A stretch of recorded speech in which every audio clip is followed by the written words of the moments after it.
Kasama ho natin ang PDP Laban Official at Vice President for International Affairs. Attorney, live kayo sa RMNDZ XL Manila, si Radyo Man Lourdes. Good afternoon. Magandang hapon, Lourdes, at magandang hapon sa ating mga minamahal na kababayan. Parang attorney, ang energetic kayo ngayon saya-saya nyo. Oh, well, ano lang kasi nandito ako sa opisina namin at masaya itong mga empleyado namin dito kahit papaano, kahit na mahirap ngayon yung sitwasyon ng ating ekonomiya. Kailangan pa rin na maging masaya tayo. That's good. Oo. Ang ganda pa ang ganda pag ini-interview attorney ganito di ba?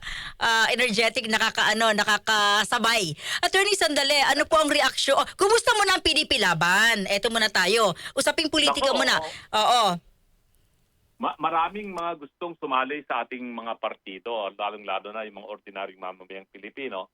Kanina nga doon sa naganap na media conference sa Kamuning Bakery, pagkatapos ng event ay maraming mga miyembro po ng mga media na nagpahayag ng pagsapi nila sa PDP Laban. Sabi ko, meron kaming panuntunan dyan, simple lang naman yung requirement, kailan magkaroon ng basic membership seminar at tatanggapin namin kayo pag naintindihan ninyo yung panuntunan ng PDP Laban. So, may mga pumasa na sa BMS kanina at tuwang-tuwa sila, nagulat nga ako at meron na silang mga yung pin ng PDP Laban at karangalan ko na ako yung kanilang pinagkabit. Sabi nila, sumunod sila doon sa Kamuning Bakery kanina para raw ako mismo ang magkabit ng kanilang PDP Laban pin. At yun naman ang ginawa natin.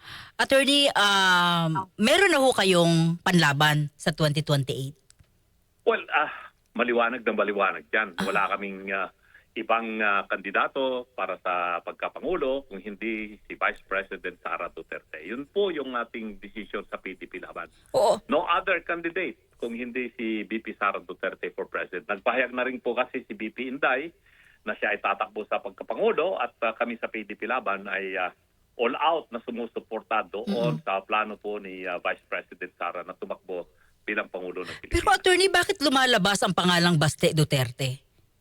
Well, si Baste kasi ay nag-assume siya bilang presidente ng PDP Laban. Kasi nga si Senator Robin Padilla na siya yung aming presidente ng partido nitong mga nakaraang buwan, magmula po nung panahon ng kampanya last year, ay tatakbo po siya for re-election bilang kandidato for senator. At si Mayor Baste, siya yung executive vice president namin So nagpahayag ng kanyang kagustuhan na si Senator Robin ay bitawan niya muna yung posisyon na presidente ng PDP Laban. Kaya automatic, siyempre si Mayor Baste bilang Executive Vice President, nag-assume siya bilang presidente ng PDP Laban. At yon ang naging parang may mga speculation na plano ni Mayor Baste na baka siyang tumakbong presidente kung ano man ang mangyayari kay VP Inday. Well, sabihin na natin, Lourdes, hindi naman natin kasi masabi dahil ang buhay ng tao ay hawak ng Panginoong Diyos yan. So, lahat ng posibilidad na pwedeng mangyari ay hindi natin yun tinatawag na tinatalikuran o binabaliwala.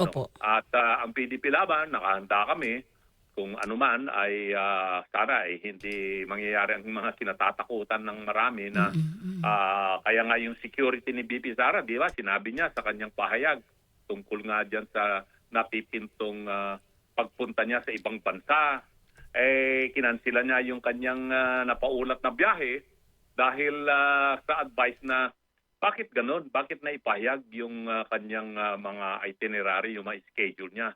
Samantalang dapat yan ay confidential kasi nga security concerns yan. So yun po yung ating iniisip. So marami ang nag-speculate na pag wala si VP Sara, ang patatakbuhin ng PDP Laban ay si Mayor Baste Duterte. Well, sabi ko, anybody naman na merong qualification under the Constitution, 4 lang naman yung primary qualification dyan ng pwedeng kandidatong presidente. Siya ay natural-born Filipino citizen, at least 40 years old, able to read and write, and a registered voter, and a resident of the Philippines for at least 10 years. Ayun na, pwede na siyang tumakbo sa pagkapangulo. Qualified naman siguro si Mayor Baste kung yun po ang pagbabatian. So pwede ho, attorney, sorry Duterte. Hindi pa rin natin po masabi yung ganon na sitwasyon. Sabi namin, ang position namin sa PDP Laban, kung sino ang pipiliin ni BP Inday na katandem niya, sino man po yung gusto niyang maging katandem bilang Vice President, sino man yung mga isasama niya sa senatorial lineup niya, nakahanda ang all-out unconditional support ng PDP Laban. So, hayaan namin po si Vice President Sara kung sino ang pipiliin niyang katandem niya for Vice President at mga isasama po niya sa kanyang senatorial lineup. Attorney, sandali so si VP Sara ang pipili, hindi po yung PDP. Hindi po. Hindi po kami ang pipili niyan. Kung sino man po ang mapipili po ni Vice President Sara ay susuportahan po ng PDP Laban. What if ang napili niya ay si Ma'am Amy Marcos? Well, okay yun. Rerespetuhin namin yun. Katulad ng pagrespeto namin nung nakarang halalan na isinama ni VP Sara sa senatorial lineup si Senator Amy Marcos at saka si Senator Camille Villar at dahil diyan nanalo rin sila, no? So nirespeto namin 'yon. Instead na Duterte, naging Duterte 12 na yung na aming kandidato nung nakaraang halalan. Okay. Attorney, ano ho ang stand ngayon ng PDP Laban number 1 sa impeachment? Kasi may mga lumalabas na nakaw, tagong yaman, etc. Pero sinasabi rin na baka ma-impeach si VP. Maliwanag naman, Lourdes, na ang PDP Laban ay hindi sumasang-ayon diyan sa ginagawa po ng pamahalaan at yung mga membro ng Kongreso sa gusto nilang pag-impeach kay VP Sara. Ginawa na po nila yan noong nakaraang taon nung nakakalap sila na mahigit 200 lagda ng congressmen at kanilang agad ni-refer sa Senado na impeach, sabi nila, si VP Sara. Pero ang sinabi ng Supreme Court, mali ang inyong ginawa. So binaliwala ng Supreme Court yung ginawa ng Kamara. So practically hindi na impeach si VP Sara. Legally speaking, walang nangyaring impeachment kasi sinabi ng Supreme Court, void. Hindi tama yung ginawa nila. So ngayon, pinagpipilitan na naman itong mga congressmen kaya wala silang talagang hawak na matibay na ebidensya.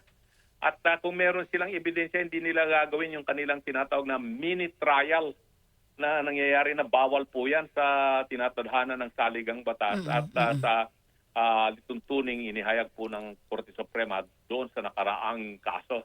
At yan, maliwanag yung demolition job, sabihin na natin ang katotohanan na yung mga pinapahayag nilang mga ill-gotten wealth dyan, pag susuriin mo yung mga pahayag sa media, yung mga headlines nila, binibigyan nila ng emphasis na 6 billion, ganun.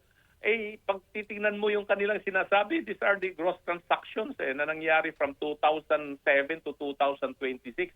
Hindi naman, wala namang katotohanan yun kasi kahit ako, mayroon akong bank account, mayroon akong deposito sa bangko, pero marami rin akong mga withdrawals, withdrawals, kasi running account yan. Sa kanila, itong mga pagpabayag nila sa Kongreso, these are all misleading and deception ang kanilang ginagawa. Unfortunately, ang karamihan ng mga mainstream media, yan ang kanilang banner story, kaya nakakadismaya itong klase ng propaganda na ginagawa ng mainstream media. Hindi na ito balita pero ito na ay maliwanag na propaganda na demolition job kay Vice President Sara. Tinututulan natin yung ganon kasi hindi tama. Kayo po'y kumbinsido na baka kaalpas or malalampasan ni VP Sara ito or siya ay may impeach? Numbers game lang naman yan, Lourdes. Yung pag-impeachment ang pinag-usapan natin, nandiyan yan sa kapangyarihan ng Kamara sa Kongreso. At madali lang kumuha ng 1/3 members of the House of Representatives. Yan po ang nasa Constitution At pag nakuha yan, ay didiretso na po yan sa Senado for trial. Ang magiging madugong usapin dyan ay magkakaroon ba ng trial sa Senado? Papayag ba yung majority ng mga senador na nakaupo ngayon na magkaroon ng trial sa Senado? At kung magkaroon man ng trial sa Senado, magkakaroon ba ng judgment of conviction? Ang kailangan mo dyan kasi 16 na boto para makonvict ang isang impeached official. Sa tingin po namin, itong mga senador natin, ay alam naman po nila. Meron siguro dyan ng 4 hanggang 6 na talagang hardcore na kontra Duterte dahil na rin po sa kanilang ambisyon na ayaw nila ang isang Duterte na maging presidente uli ng bansa natin. Kaya malamang boboto sila para magkaroon ng impeachment trial and eventually conviction. Pero sa tingin po namin, kami ay umaasa, ako ay naniniwala dahil nakakausap naman natin ang ating mga senador na yan. Matagal din po tayong nanilbihan dyan sa kanila sa Senado bilang kanilang abogado. At kilala rin natin itong mga senador po natin. At sa tingin ko, personally lang ito, ay hindi sila makakakuha ng sapat na boto para magkaroon ng conviction o baka hindi pa magkaroon ng trial dyan sa Senado. Kayo At po, bilang isang abogado rin, bilang isang abogado, sa eksperyensya ko rin, ay hindi kanais-nais na magkaroon pa ng trial dyan sa Senado. At yung ginagawa ngayon ng Kongreso ng Pilipinas, dyan sa Committee on Justice, sa tingin po natin ay ito ay taliwas sa saligang batas. Kaya meron po tayong mga petition ngayong nakabinbin sa Korte Suprema, petition ng mga abogado, petition ng mga iba't ibang mga grupo, at petition na rin sa panig ni Vice President Sara na question yung legalidad ng ginagawa po nilang trial dyan po sa Kongreso. Sa tingin niyo ho ba ay magiging patas naman si Senate President Tito Soto kapag umakyat na ho ito sa Senado? Sinagot ko na yan eh. Kasi may sinasabi nila na magiging impartial daw po sila. Nako, hindi po mangyayari yon sa isang political exercise or political circus. Kasi itong mga senador natin, aminin po na nilang katotohanan, mga politiko po itong mga ito. Hindi naman po ito mga mahistrado.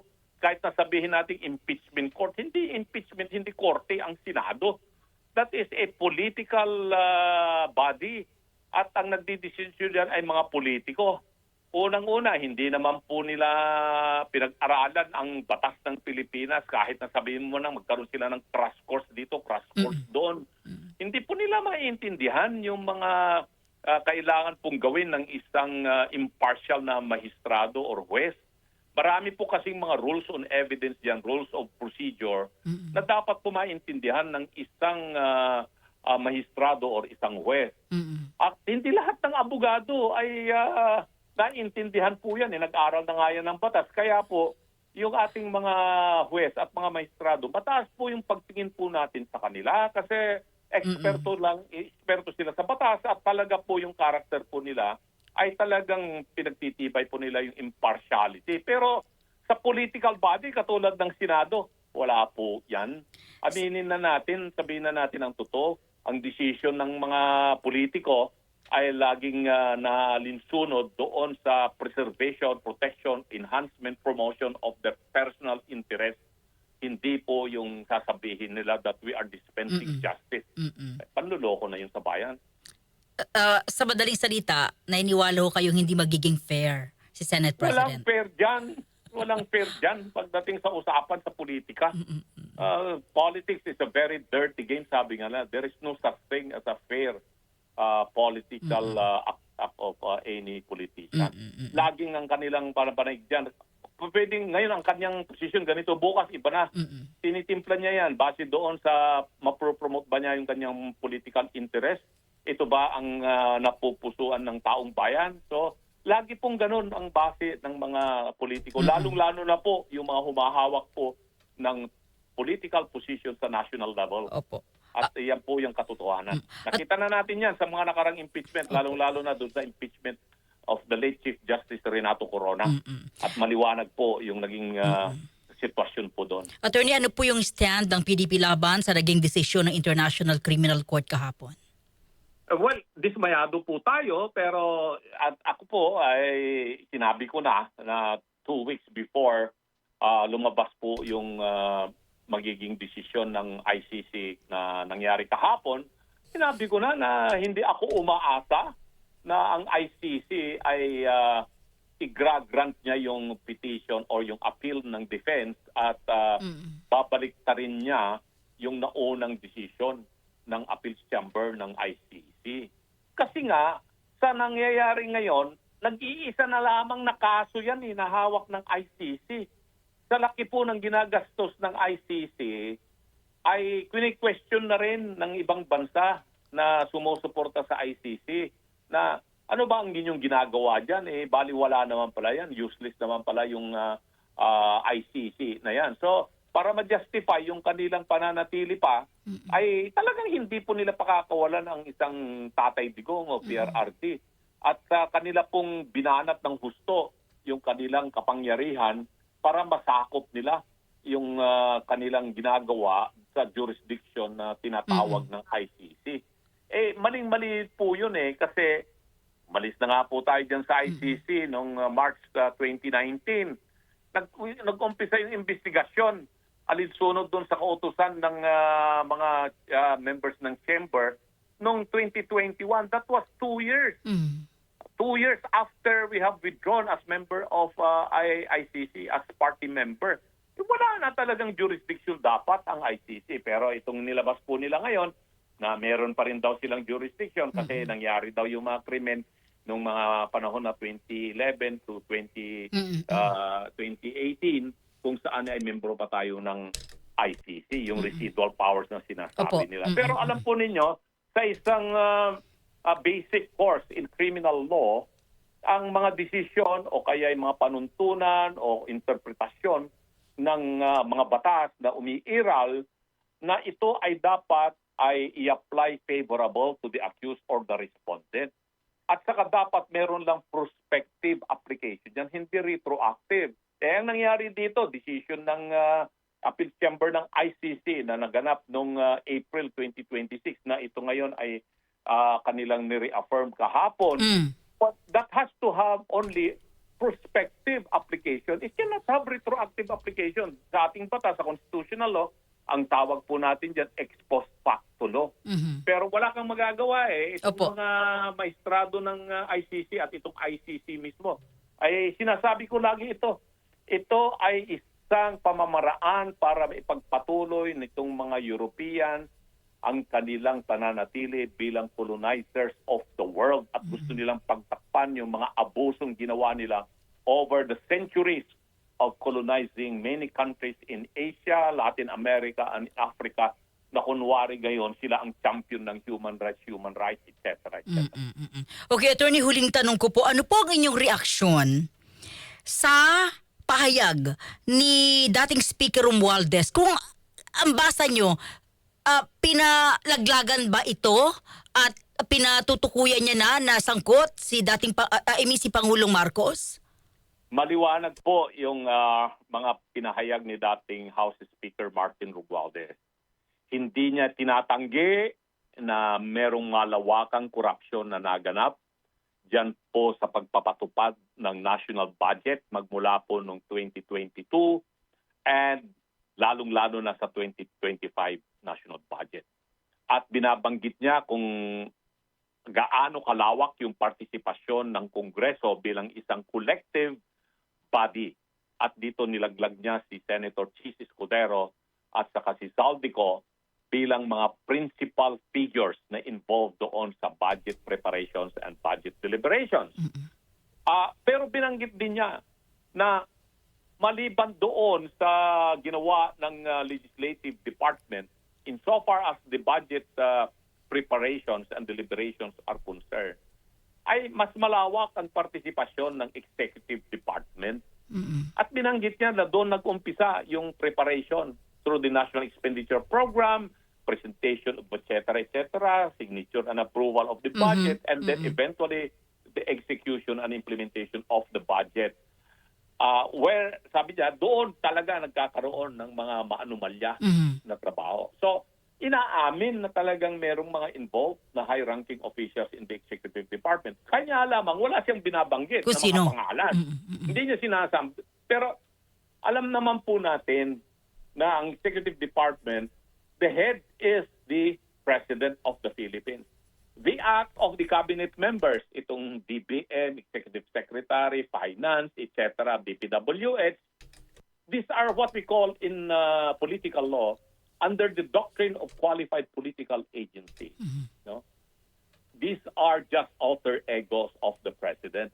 Meaning to say, lahat ng ginagawa nitong mga cabinet members are deemed the acts of the President, they being the bosom friends of the President. So hindi pwedeng sabihin ng Pangulo na hindi niya alam itong mga ginagawa ng kanyang cabinet members over the years, for 3 years, from 2022 to 2025. Hindi niya alam at ang pinag-uusapan natin dito, hindi milyon na salapi ito. Daang-daang bilyon, umabot pa ng trilyon. Imposible naman na hindi alam ito ng Pangulo. Attorney, diretso po ito Sa tingin niyo ho, nilaglag ni Ginoong Romualdez si Pangulong Marcos? Hindi pa niya binabanggit yung pangalan niya, pero nagbigay na siya ng somehow na warning o pananakot or whatever.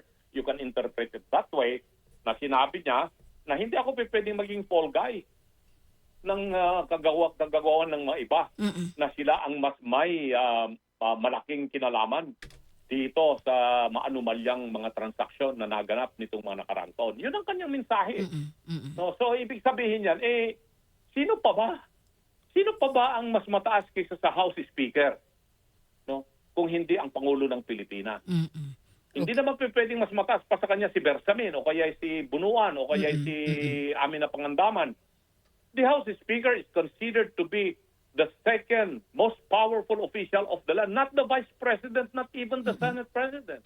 It is the House Speaker practically in all angles, if you are going to look at our bureaucracy, because it is the House of Representatives that has actually the power of the purse.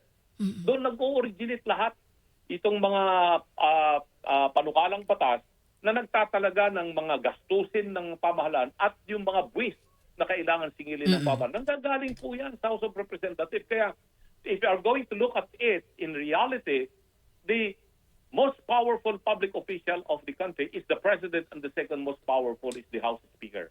Kaya, sino pa ba?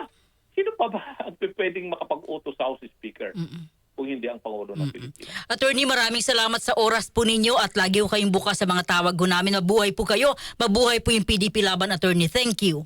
Maraming salamat, Lourdes, at mabuhay po ang sambayan ng Pilipino. Ipagdasal po natin ang ating bansa, ipagdasal po natin ang ating mga overseas Filipino workers, at ang ating mga magsasaka at mangingisda na naghihirap, at pati na rin po yung mga transport operators natin.